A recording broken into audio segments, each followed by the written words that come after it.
안녕하세요. 안충신 목사입니다. 오늘은 4강의 창세기를 말씀드리겠습니다. 이스라엘의 원역사 12장에서 50장, 이스라엘의 4대 족장, 아브라함과 이삭, 야곱, 요셉 중에 아브라함과 이삭에 대해서 말씀드리겠습니다. 창세기를 보다 쉽게 이해하기 위해서는 출애굽기에서 창세기를 바라보아야 합니다.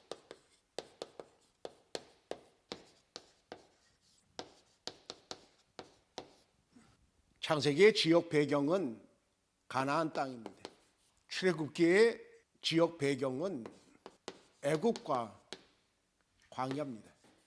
어떻게 애굽으로 이주하게 됐는가? 그리고 4대 족장에 대해서 아브라함, 이삭, 야곱, 요셉, 창세기 15장 13절 이하에 보면 하나님은 아브라함에게 말씀하십니다. 이방이 계기 되어 그들을 섬기겠고 400년이 지나 이 땅으로 돌아올 것이다. 하나님 말씀하십니다.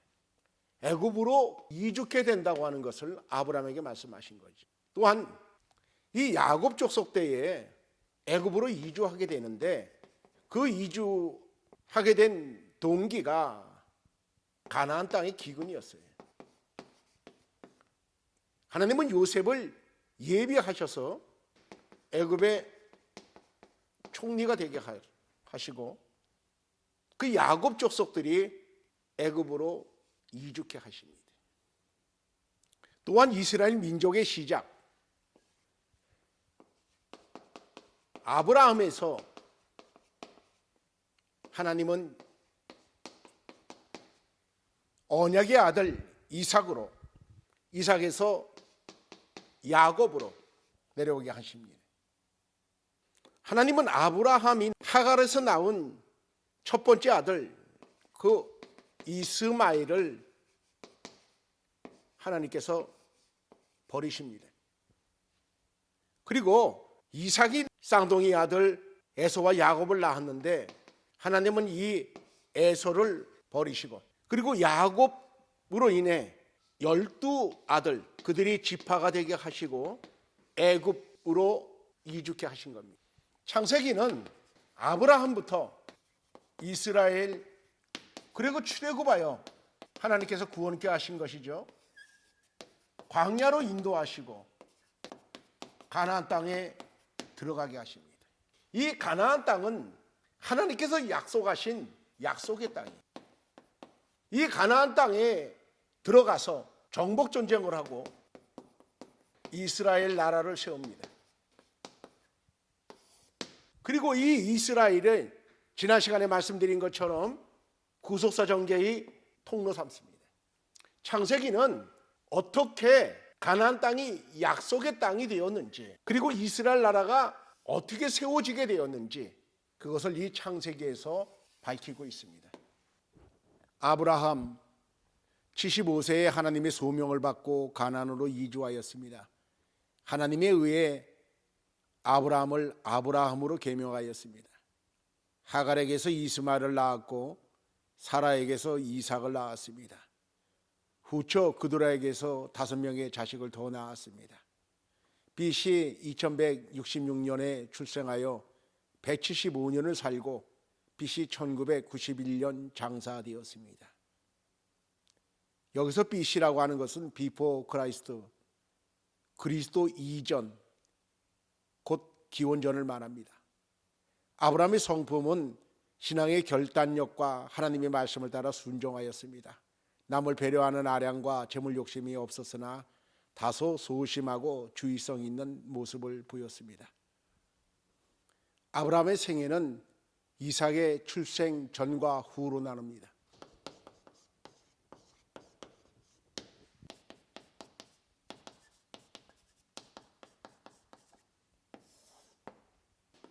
창세기 12장에서 21장 22장으로 나누게 됩니다. 아브라함이 출생하여 이삭을 100세 때 낳았습니다. 하나님께서 아브라함을 소명하실 때에 75세입니다. 75세부터 아브라함이 죽을 때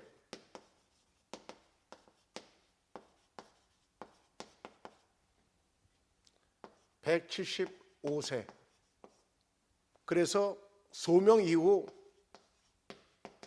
100년입니다. 아브라함은 하나님께로부터 소명을 받은 후 이삭의 출생 때까지 많은 그러한 사건들이 있습니다. 그 사건들을 말씀드리겠습니다. 아브라함 당시의 지도입니다. 이곳이 갈대아 우르고 여기가 하란이고요. 여기가 가나안 땅입니다. 아브라함의 이동 경로를 보면은 이 갈대아 우르에서 하란, 이 가나안 지역으로 가게 되는데 왜 이 코스로 가나안 땅에 가게 되는지 말씀을 드리겠어요. 이곳이 하란입니다. 여기가 갈대아 우르고요. 아브라함의 이동 경로를 보면 이렇게 해서 가나안으로 가게 됩니다. 왜 이 갈대아 우르에서 이곳으로 바로 가지 않았느냐?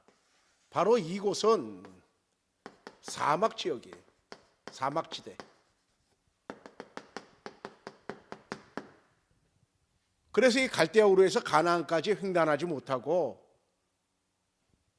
이 지도에서 보이는 이 경로로 가나안을 가게 됩니다. 갈대아 우르에서 가나안까지 1500km라고 합니다. 서울에서 부산까지 대략 400km가 안 되니까 약 3.5에서 4배 정도 되는 그러한 거리입니다. 요즘에 뭐 차가 있어서 가게 되면 하루 정도면은 가는 거리지만 그 당시에는 도보 아니면 낙타를 타고 갔어요. 그런데 아브라함이 가나안 땅까지 갈 때 그들은 이주를 하며 갔다는 겁니다. 그렇기 때문에 많은 어떠한 짐도 가지고 갔을 겁니다. 아마 이 갈대아 우르에서 하란, 이 가나안 땅까지 가는 그 거리 며칠 만에 갈 수 있는 그 거리는 아니라고 생각이 되죠. 현재 그 지도를 봅니다. 이라크 안에 갈대아 우르가 있고요. 터키 안에 이 하란이 있습니다. 그리고 이 가나안 땅은 위에가 갈릴리 호수, 밑에가 사해입니다. 이 가운데가 요단강이 흐릅니다. 요단강 건너편에는 요르단이 차지하고 있어요. 당시 이 가나안 지도 지역 이름입니다. BC 2166년 아브라함은 갈대아 우르에서 출생을 합니다. 하나님의 소명이 사도행전 7장 3절에 나와 있어요. 사도행전 7장 2절에서 4절 말씀에 아브라함이 하란에 있기 전 메소포타미아에 있을 때에 영광의 하나님이 그에게 보여 이르시되 내 고향 친척을 떠나 내가 내게 보일 땅으로 가라 하시니 아브라함이 갈대아 사람의 땅을 떠나 하란에 거하다가 그의 아버지가 죽음에 하나님이 그를 거기서 너희 지금 사는 이 땅으로 옮기셨느니라 말씀합니다. 아브라함은 창세기 12장에서 하나님께 2차 소명을 받을 당시 이 갈대아 우르에서 1차 소명을 받은 거예요. 그리고 하나님의 말씀에 따라 이 하란으로 옮겼다가 이곳에서 상당 기간 체류합니다. 그러면서 여기서 아버지 데라가 죽습니다. 그 후 하나님께서 아브라함에게 2차 소명을 주십니다.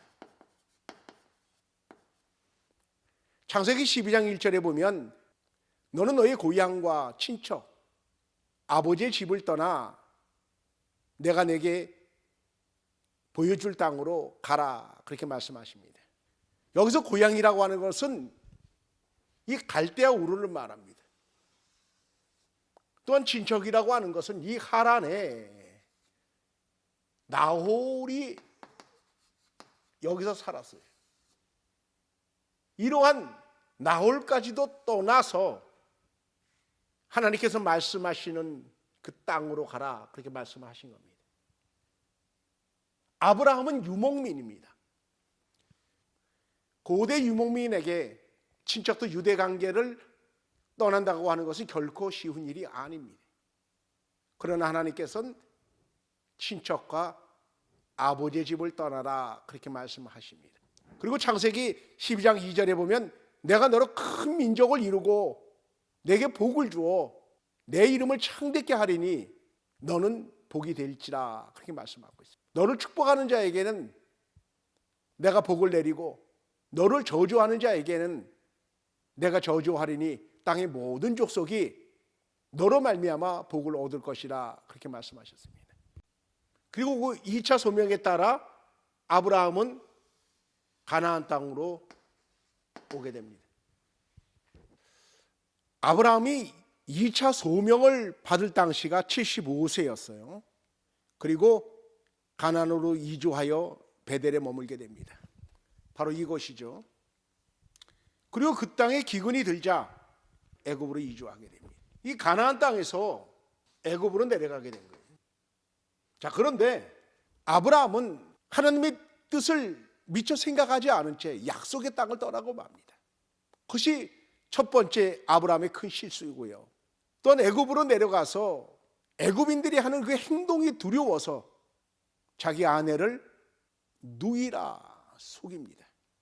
애굽의 신하들이 바로 왕에게 말해서 사라를 궁으로 드리는 그 대가로 아브라함에게 양과 소와 노비와 낙타를 주죠.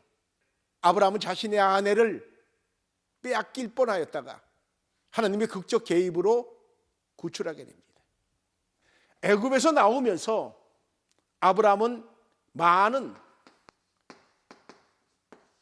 가축대를 거느리고 다시 가나안 땅 베델로 돌아오게 됩니다. 이제 가나안 땅으로 돌아와서 문제는 가축들이 먹을 수 있는 그러한 우물의 물이 적자 아브라함의 목자와 롯의 목자가 서로 다투게 됩니다. 그것을 본 아브라함이 마음이 불편해서 롯에게 목초지 선택 우선권을 줍니다. 그런데 아브라함의 제의를 받은 롯은 사양하기보다는 좋은 기회로 여기고 욕심껏 땅을 선택하고 롯은 아브라함을 떠나 소돔성으로 들어갑니다. 그 후에 가나안 전쟁이 발발합니다. 그때 아브라함이 집에서 길리온 군사 314명을 데리고 가서 그돌라오멜 왕을 치고 롯을 구출을, 그리고 하나님께서 아브라함에게 횃불 언약을 체결합니다. 그 후에 이스마엘이 출생을 하게 되는데요, 아브라함의 소명을 받을 당시가 75세입니다. 이스마엘을 낳을 당시 아브라함의 나이는 86세였어요. 11년입니다. 하나님께서 아브라함을 부르신 후 10년이 지나자 아브라함과 사라는 조급한 마음을 갖게 됩니다. 그래서 하나님의 뜻을 묻지도 아니하고 하나님이 약속하신 후손의 출산을 인간적인 방법으로 시도하여 사라의 여종 하갈을 첩으로 들여 이스라엘을 낳는 무모한 행동을 하게 됩니다. 이 이스마엘은 아브라함과 사라가 인간적인 방법으로 낳은 그러한 자식입니다. 그 결과 가정에 큰 불화가 생기죠. 가정에 불화가 생깁니다. 여기서 우리들에게 주는 교훈이 있어요. 인간적인 방법, 그것은 결국은 자기의 큰 문제로 돌아온다고 하는 거예요. 우리가 하나님 앞에 어떠한 문제가 있을 때 모든 것을 기도해야 되는 것은 그 이유입니다. 기도하고 하나님의 말씀에 따라 행동하는 것과 내 생각으로 내 방법으로 어떠한 일을 행했을 때 그 다음에 그것이 문제가 되어서 내게 돌아온다고 하는 거예요. 아브라함은 이스마엘을 낳은 하갈이죠. 하갈과 그 사라와 그 사이의 갈등이 굉장히 심합니다. 하갈이 아이를 갖자, 임신하자 사라를 굉장히 무시합니다.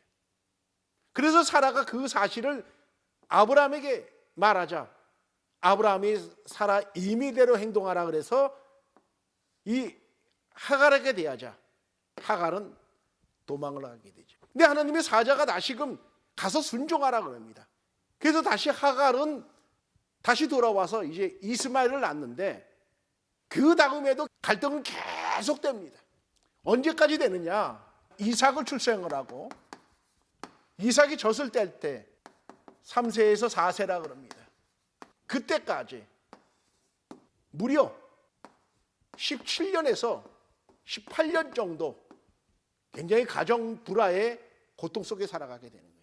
하나님은 아브라함에게 아브라함의 이름을 아브라함으로 개명케 하시고 아브라함에게 할례를 하게 하시면서 할례 언약을 체결하십니다.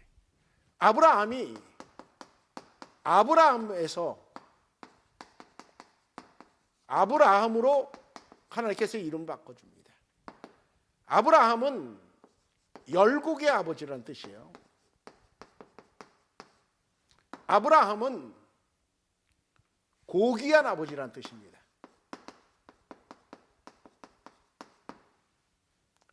아브라함으로 바꿔준 거 열국의 아비는 그 뭐냐? 믿음의 아버지가 된다는 그런 뜻이거든요.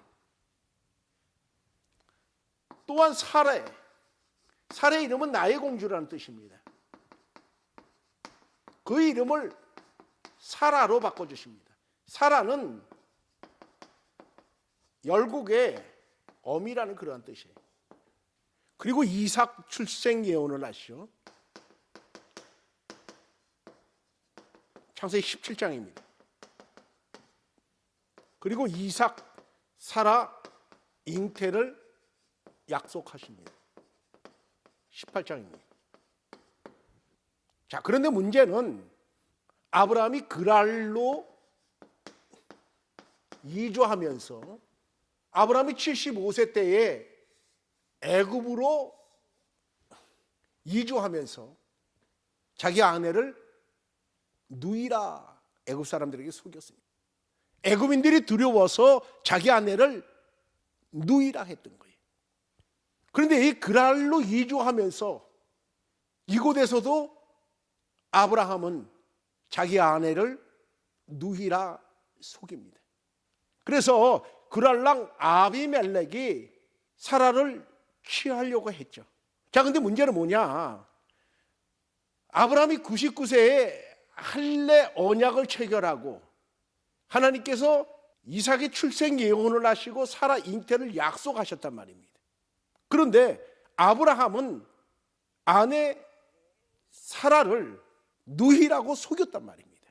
이 사라를 통해서 언약 상속자 이삭이 출생되어야 되죠. 그런데 아브라함은 자기의 목숨을 보존하기 위해서 아내를 지키지 아니하고 아내를 누이라고 했다고 하는 거예요.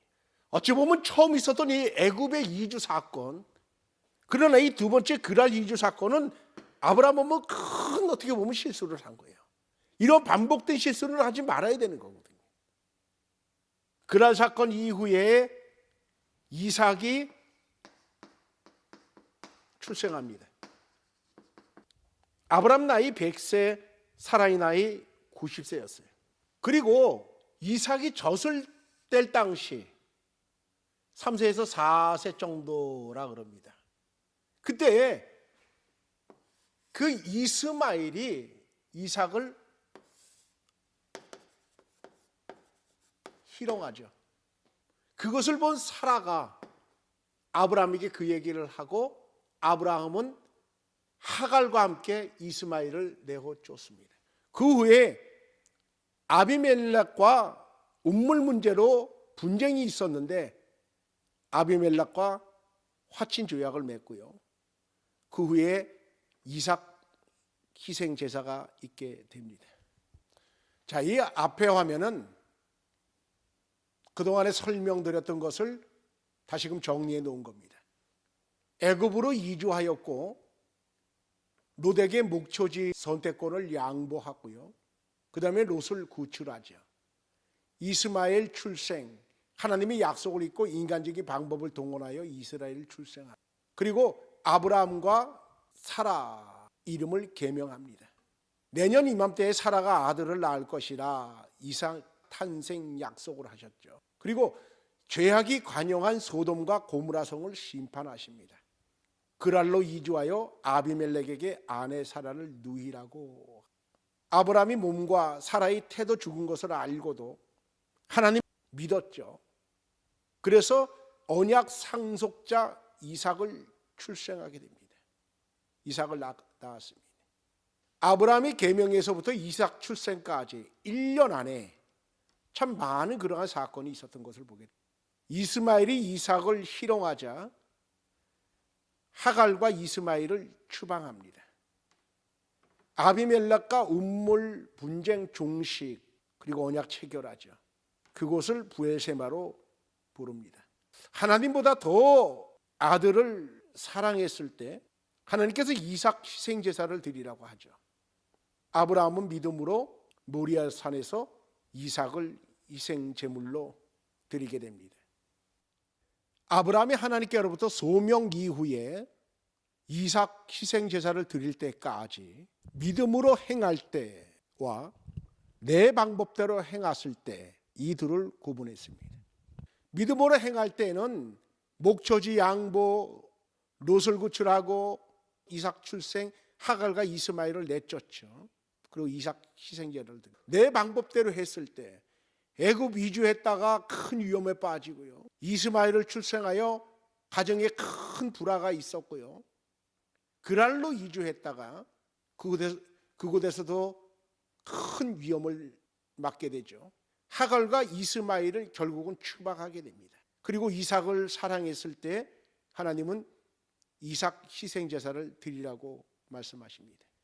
창세기 22장에 나오는 이삭 희생 제사는 다음 시간에 하나님의 언약과 아브라함의 믿음에 대해서 말씀드릴 때 다루도록 하겠습니다.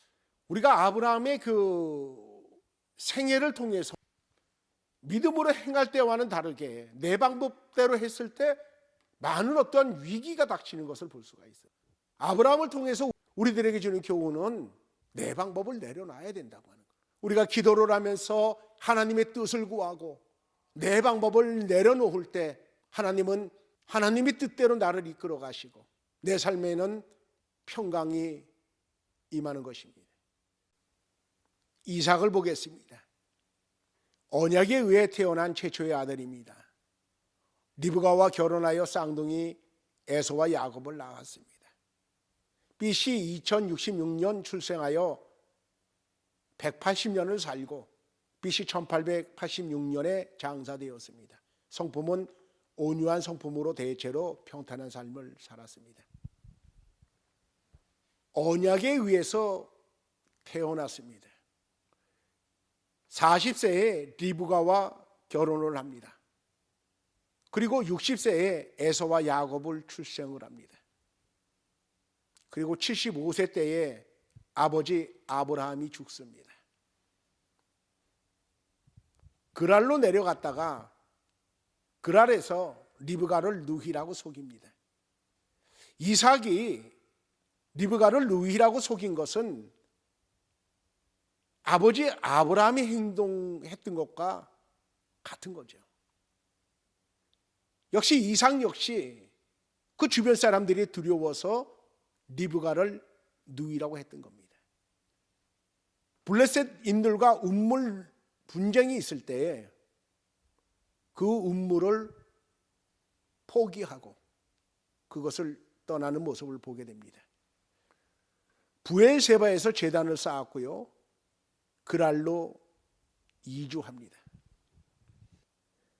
이때 그랄로 이주할 때에는 그 땅에 큰 흉년이 들었다고 했습니다.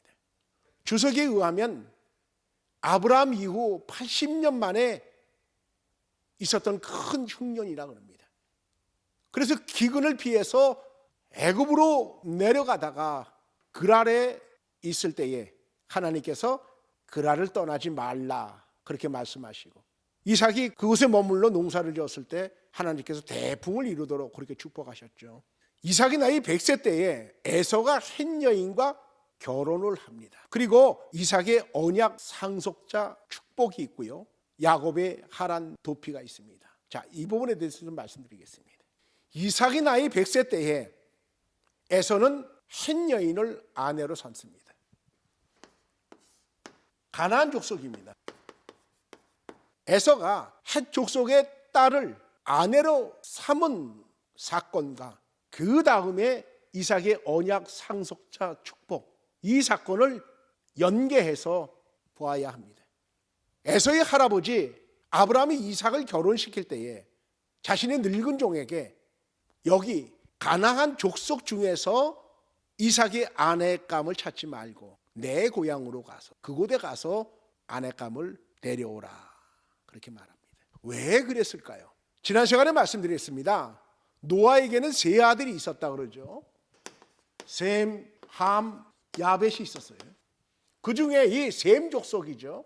이 셈 족속이 하나님의 아들들이다 그렇게 말씀을 드렸어요. 경건한 사람 말한다 그랬습니다. 아브라함은 이 셈 족속, 아브라함으로부터 쭉 내려와서 아브라함도 역시나 이 하나님의 아들에 속한다 말씀드렸어요. 아브라함은 이삭의 아내감을 이 셈 족속 중에서 찾기를 원했던 거예요. 하나님을 경외하는 사람들 중에서 찾기를 원했다는 거예요. 이삭도 에서가 이러한 셈족 중에서 아내를 맡기를 원했을 거예요. 근데 에서는 이 함족이죠. 헷 족속의 딸, 사람의 딸들로 표현되는 경건하지 않은 사람, 아내로 삼은 겁니다. 이삭은 이 문제를 위해서 마음고생이 컸을 거예요. 에서는 언약 가문의 장자입니다. 그럼에도 불구하고 무책임하고 경솔하게 경건하지 않은 사람들 중에서 아내를 맞이한 겁니다.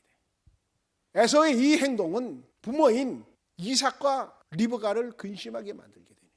그래서 이 사건과 이삭이 언약 상속자 축복을 연계해서 봐야 되는 겁니다. 후에 이삭이 나이가 많아 눈이 어두워졌을 때 에서의 사냥한 그 별미를 먹고 에서에게 언약 상속자 축복을 하려고 했어요.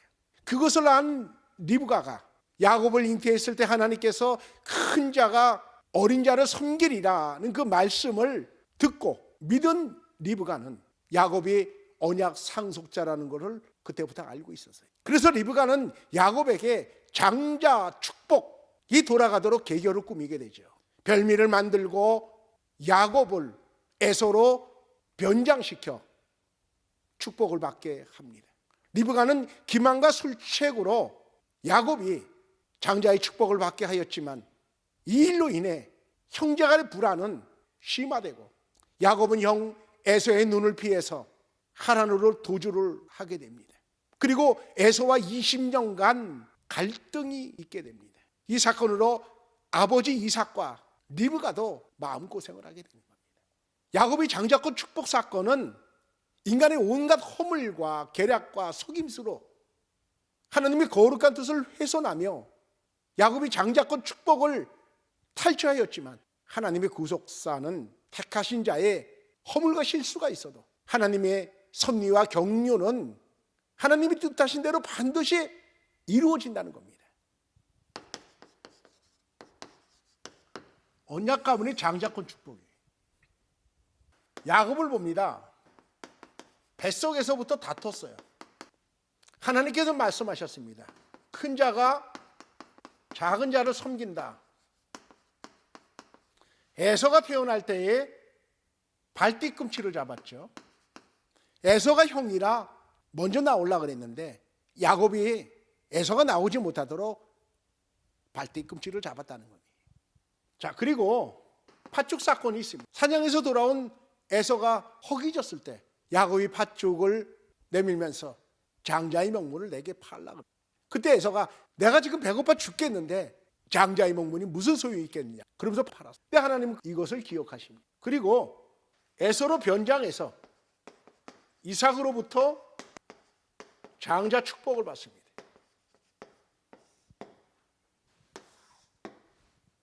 에서를 한번 보겠습니다. 에서는 역시 중대한 실수가 있었죠. 바로 그 팥죽 사건입니다. 팥죽 한 그릇으로 장자 명분을 팝니다. 그리고 이방 족속인 헷 족속의 딸, 아내로 삼습니다. 에서의 행동은 이 두 가지를 한번 봤을 때 적인 사람이에요. 야곱은 비록 부족한 성품이지만 하나님의 나라를 유업으로 얻기를 원했던 그러한 사람입니다. 그래서 하나님은 이 야곱이 언약 가문의 장자권 축복을 받도록 하시는데, 문제는 뭐냐? 리브가, 야곱, 여기에 인간적인 방법이 동원된다는 거죠. 그들이 술수, 계략, 속임수 이런 것들이 동원된 거예요. 그리고 또한 이삭은 에서를 편애했어요. 에서에게 장자권 축복을 하려고 했을 때 다시 한번 깊이 생각을 해봤어야 된다는 겁니다. 분명히 이삭은 에서가 팥죽 한 것으로 장자 명분을 판 것도 알고 있었고요, 헷 족속의 딸을 아내로 맞은 것도 알고 있었습니다. 그러고 보면 에서는 그런 면에서 언약 가문의 장자가 되기에 부적합한 거예요. 에서는 장자입니다. 야곱은 허물투성이지만 장자가 되기를 소원했고, 하나님은 야곱으로 하여금 언약 가문의 계승자가 되게 하죠. 여기서 매우 중요한 영적 진리가 있습니다. 아무리 장자라도 장자라는 이유만으로 하나님 나라를 유업으로 잊지 못한다라고 하는 겁니다. 비록 차자지만 하나님 나라를 소망하는 자가 유업을 잊게 된다고 하는 겁니다. 표면적 유대인이 유대인이 아니요라고 하는 그 말씀이 있어요. 하나님은 분명 언약 가문의 계승자로 에서가 아닌 야곱을 선택하시고 장자가 되게 하십니다. 오늘날 우리들에게 주는 교훈은 하나님 나라를 사모해야 된다고 하는 겁니다. 부모님이 장로고 아버지가 장로고 어머니가 권사고 그래도 그 밑에 자식들이 다 구원을 받는 것은 아닌 거예요.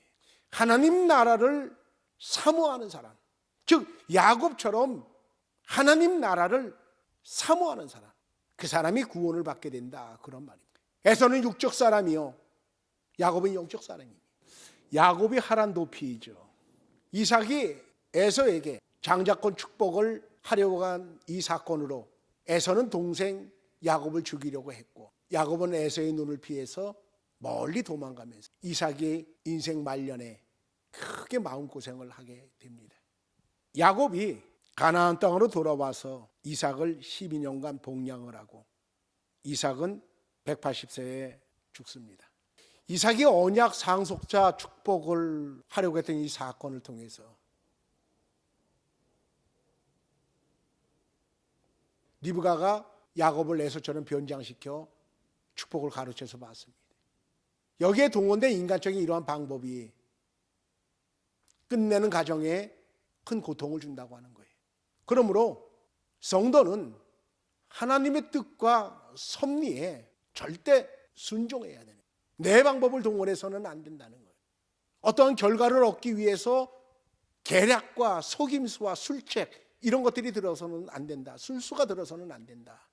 오늘 아브라함에 대해서 말씀드렸고 이삭에 대해서 말씀드리는데, 아브라함에게도 어떠한 시련, 이삭에게도 시련은 전부 다 자기들이 어떠한 방법으로 인해, 인간적인 그러한 방법으로 인해 내 방법대로 하려고 하는 그것들로 인해서 시련이 닥치는 것을 볼 수가 있어요. 성도는 내 어떠한 수단과 방법으로 하나님의 거룩한 뜻을 훼손시켜서는 안 됩니다. 모든 것을 하나님께 다 맡겨야 되는 거죠. 신종 통치란 뭐냐? 하나님께 다 맡기는 거예요. 운명을 다 맡기는 거예요. 결과를 다 맡기는 거예요. 오늘은 창세기 네 번째 시간 아브라함과 이삭에 대해서 말씀드렸습니다. 다음 시간에는 5강의에서 야곱과 요셉에 대해서 말씀을 드리고 제6강의에서 하나님의 언약과 아브라함의 믿음에 대해서 말씀드리며 총 창세기는 6강의로 마치려고 합니다. 들어주셔서 감사합니다.